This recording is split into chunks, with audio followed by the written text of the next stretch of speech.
harvested about half of my radishes today, and I'm going to do a fermenting of half of my radishes that I got today. I have prepped some of it and got some things set up so as to not make such a long video for you. So to show you what all I want to do, it's pretty simple. I've already prepped 3/4 of my radishes, and I got all my radishes that I showed you when I harvested. I got them all washed and cleaned up. All the green tops cut off of them. Got them all washed and cleaned. Discarded of all the greens. You can eat your radish greens if they're the young and tender ones if you want to keep those. I had let my radishes kind of get pretty big, so the bigger they get, the greens tend to get a little prickly, and I don't like eating the greens when they get prickly, so I discard them. So here we go. The radish fermenting. You can make it any way you pretty well want to as far as seasoning is concerned of how you want to make your fermentation. I have a ball fermentation kit that comes with just a jar. This is a particular quart jar.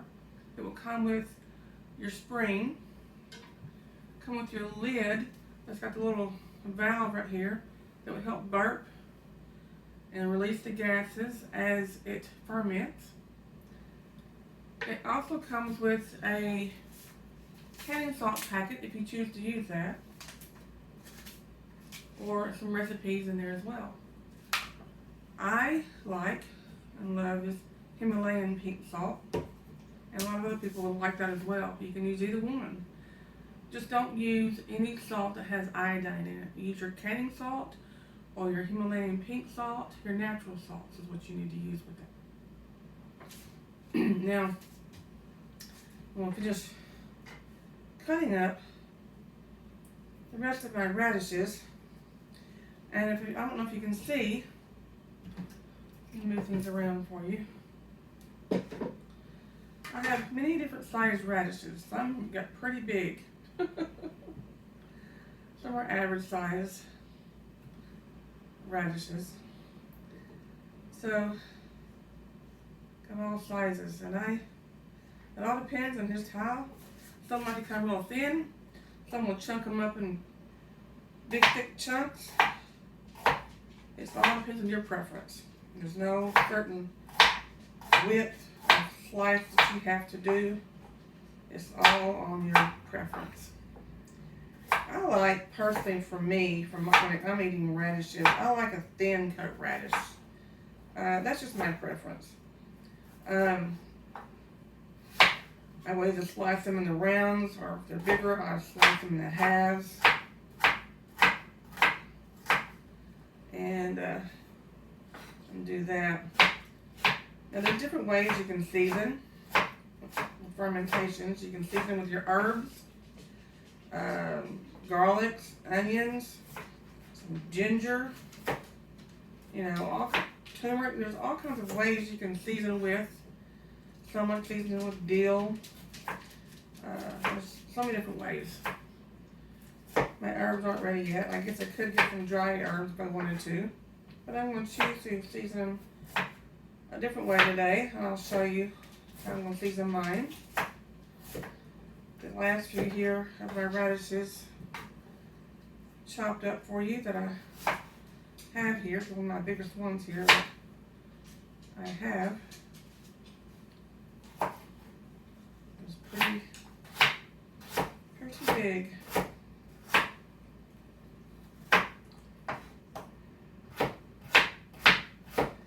Fermenting your vegetables is a good way to get some good probiotics for your health into your system. It's good for your gut health. And I tell you, these days the way we eat sometimes, it's good for us to improve our gut health for sure. Something I'm going to try to do much better this year than I used to. I have a whole bunch of them in this colander here, little colander with some water that I've been rinsing them off with as I get them done. And I have onion. I have a yellow onion I already peeled my yellow onion. I usually would like to have used a purple onion, but I don't have any purple onions today, so I'm kind of a person that you use what you have sometimes. So I'm going to use me a yellow onion and get it sliced up.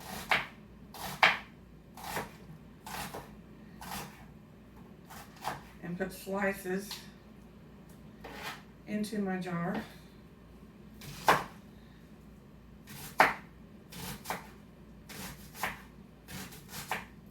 Along with my radishes. Go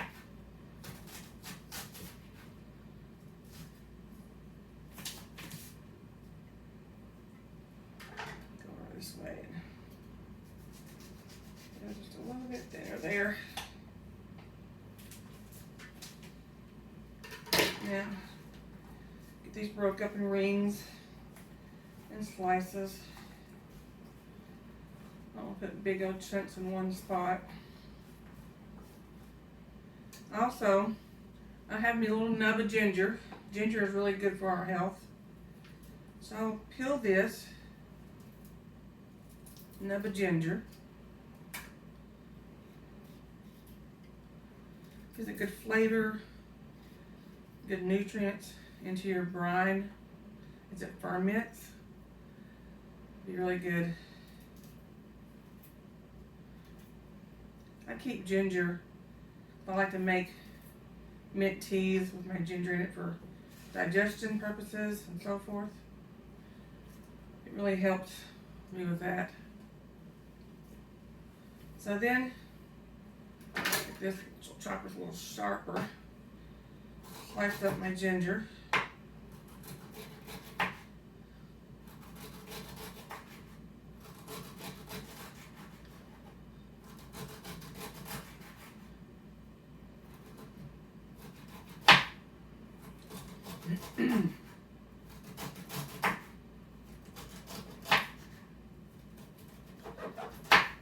Okay.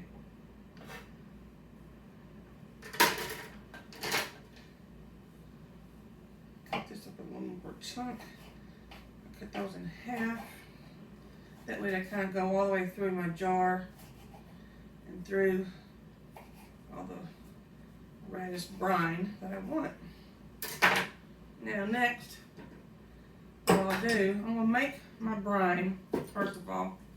I have a cup here, 2 cups here of warm water, room temperature water, just put some warm water.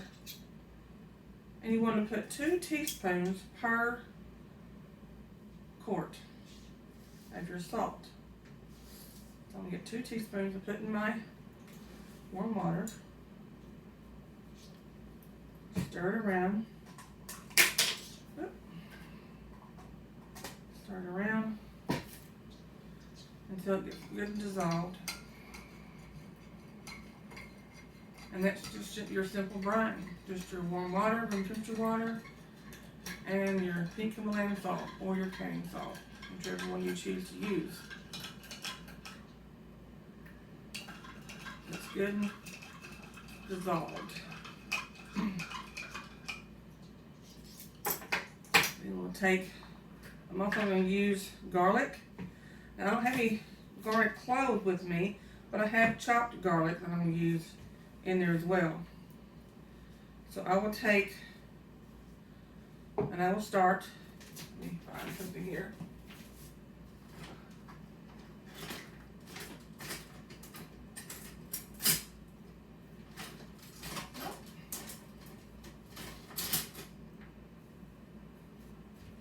Find anything I can to kind of push everything down once I get it in there.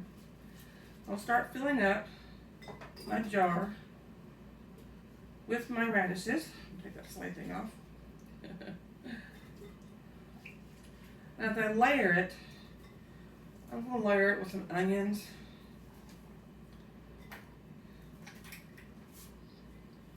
And some ginger. And my garlic.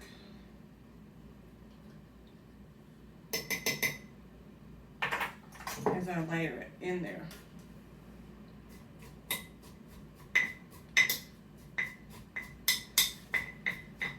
start getting it pushed down, however way I want to, I want to use, doesn't really matter, just gotta get them pushed down. So there's not a lot of room left in there. Once you get the brine in there, you don't want it to be floating in there. You want it to be good and pressed down. Keep on layering it the way I want to put in there.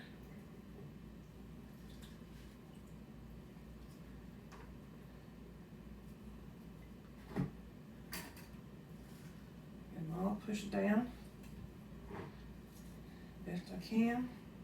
Get more onions, more ginger.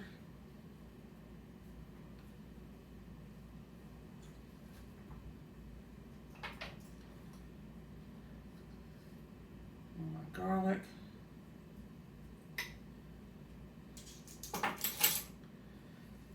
And push it all down as tight as you can into your jar.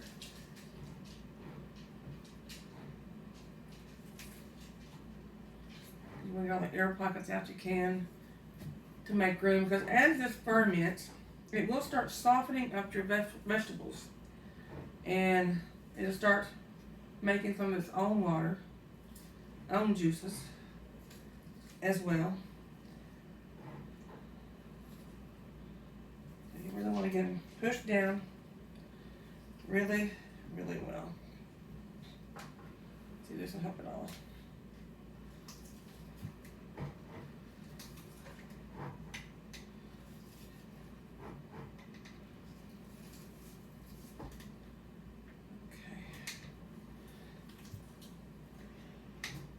May or may not have it too full. We will see. So I'll pour in some of that brine.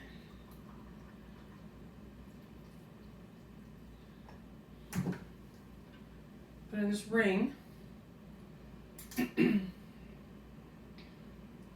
see, the ring will be pressed down into the jar as I do this with the lid on.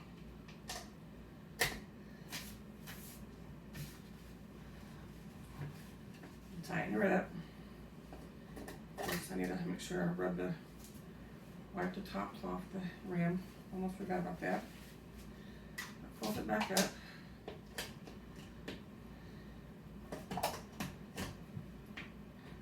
And get my hands to cooperate with the jar. Well,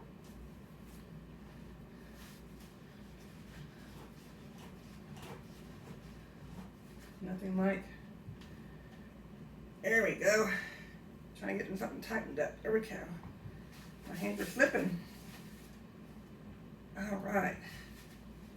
So I got that all tightened up.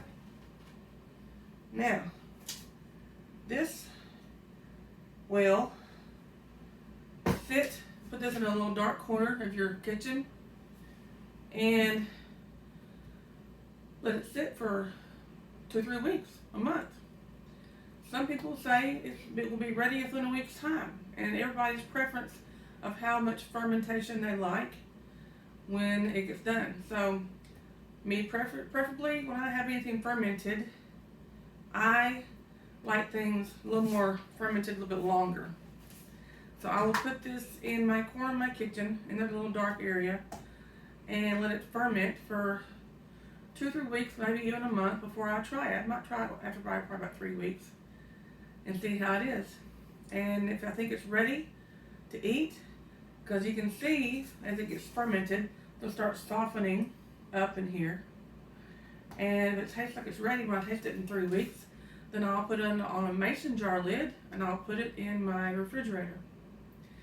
If it's not ready, I will simply put this spring and this lid back on it, put it back in the corner somewhere in the little dark area, and let it keep on fermenting until it tastes the way I want it to taste. So that's just the way you ferment radishes with onions, and it's simple as that. I have ginger, onions, radishes, garlic, and some Pekin Land salt water brine. Simple as can be. And it's good for your gut health, for probiotics. And I have enough here for probably another jar and I have another whole harvest outside. So what I probably will do is I'll have some of these I'll put in a jar of water in my refrigerator just so I can have for some salads and just eat plain like that. And I'll have these for fermenting for later on and share with some friends too. Thank you for joining me. See y'all later.